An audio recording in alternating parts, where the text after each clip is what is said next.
what's up guys? Okay, Moro here and welcome back to another video. So for today's video guys, mag-aayos tayo ng motor. So aayusin natin ang ating dashboard. Itong dashboard natin ay yung panel niya ay nagkaroon na ng sunburn. So after 5 years na sunburn na itong ating panel. Actually itong motor natin ay hindi naman laging kaabilad sa araw. Lagi ko siya pinapark sa malililong. Pero syempre may mga instances na kuwari nagpark ako ng maga sa isang place tapos syempre tatanghali. Nag-iiba yung direction ng araw. So kaya minsan nabibilad talaga siya sa araw, especially itong dash. So ngayon papalitan natin to, i-replace natin yung panel. So ito siya. So ito guys yung panel na papalit natin. Actually bala ko to ipaayos na lang para mas okay kasi hindi naman ako expert, para hindi ko na bubuksan lahat. Pero nung tinanong ko kung magkano paayos nitong dashboard, tumataginting na 1,200.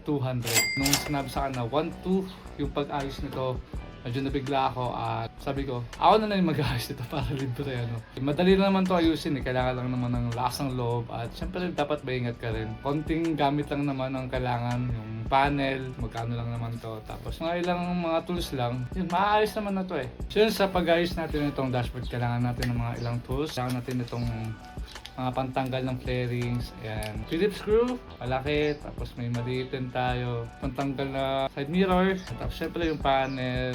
So since tatanggalin na natin tong cowling natin, may mga ilan na din tayo i-replace. Papalitin tayo ng kulay ng flarings. Gagawin ko na siyang black for a new look lang tingnan natin kung ano itsura. So yan, para mabaklas tong ating cowling, una natin gagawin na itanggalin muna natin tong ating mga side mirror. Ayan. So yan, since natanggal na yung ating side mirror, tanggalin muna natin tanggalin muna natin to. So bago ito matanggal, kailangan matanggal to. May tornilyo kasi dito yan. So yan, after natin matanggal to, tabi lang muna natin. Meron dito ang tornilyo dyan sa ilalim nito. So tanggalin lang muna natin yan gamit itong medyo maliit na kasya naman siguro. Tanggalin lang natin yan. Ayan, natanggal na natin. After natin tanggalin to, ito naman. Sa pagtanggal ito, may sinisipat daw dito sa ilalim yan. May lock tong dalawa. Sisipati lang natin. And guys, pagka nakalso na natin, then ang kalimitan na ang walang fillings.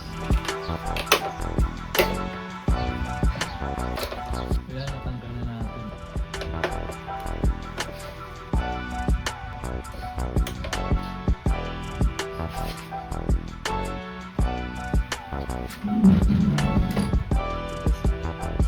Then after natin matanggal yung mga tornilyo, pwede natin itong tanggalin. Kaya lang medyo pepansay lang natin dito para lumalim to tapos matanggal dito.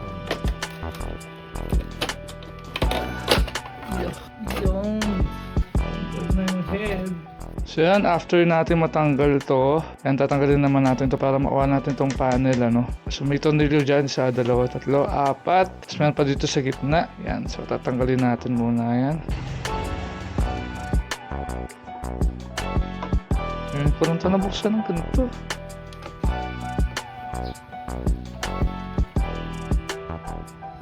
Pag tanggal natin ito, meron pa pala itong tornilyo yun.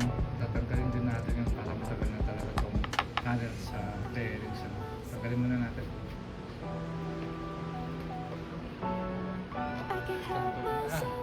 Ayun, tanggalin na natin itong panel. Dahan-dahan lang tayo.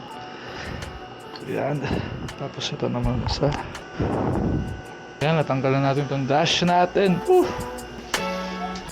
guys, ito na yung ating dashboard. Pakita nyo yung sunburn. Tanggalin lang natin yung mga tornilyo para ma-open ito. Para mapalitan na natin yung panel.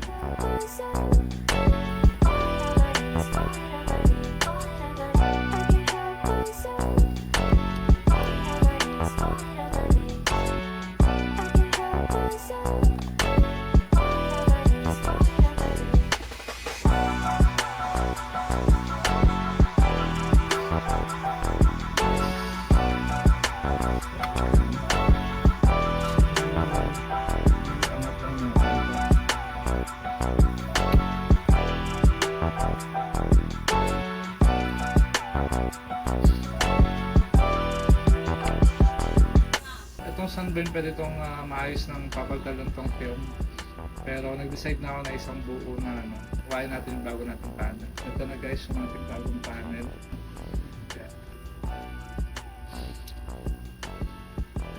pantay lang natin na paglagay ano, para swak na swak yung nilagay na natin. Tapos na natin. Yan, close na. So guys, nakabit na natin tong LCD. Testing na natin kung gagana o hindi. It's the moment of truth. Ano ba? Yun o. Okay na.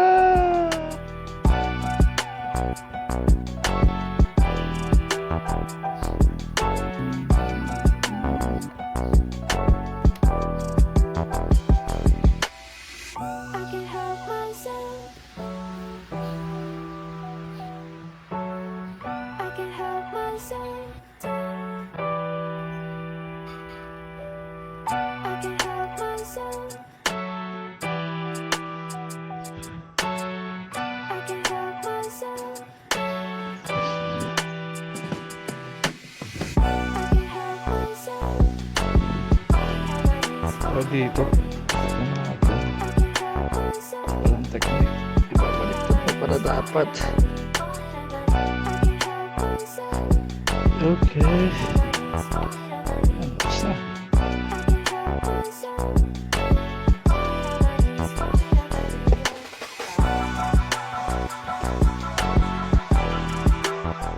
Itong red natin, di muna natin ito gagamitin. Muna ang ating ipapalit. Itong black.